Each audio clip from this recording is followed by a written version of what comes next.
حضرت امام حسین میدان کربلا میں تھے تو تھوڑی سی جگہ کھود کے نا امام حسین نے تو خندق کھودی، تو خندق کھود کے نا آگ جلائی جاتی تھی، یہ حفاظت کا ایک ذریعہ تھا تاکہ دشمن نہ آئے۔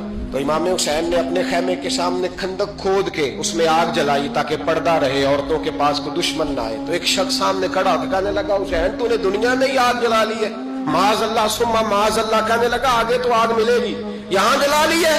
تو امام حسین کہنے لگے میں حکم دیتا ہوں آگ کو کہ تجھے ابھی پکڑ لے۔ جب کہا نا میں حکم دیتا ہوں تو وہ آدمی گھوڑے سے نیچے گرا اور گھوڑے کی رکاب کے اندر اس کا پیر الجھا، گھوڑا ڈر کے اتنا دوڑا کہ جا کے اس آدمی کو آگ میں پھینک دیا۔ یہ جو لوگ کہتے ہیں نا بڑے مظلوم تھے پانی نہیں آ سکا، یہ حسین ابن علی ہے، یہ ابھی حکم دیتے تو فرشتے ابھی آ جاتے۔ اگر جناب اسماعیل کے لیے دمبا آ سکتا ہے تو وہ تو حضرت ابراہیم کے بیٹے تھے، اور یہ تو مصطفیٰ کی اولاد ہے، ان کے لیے کیا کچھ نہیں ہو سکتا۔ لیکن امام حسین نے پسند کیا تھا کربلا کے جہاد۔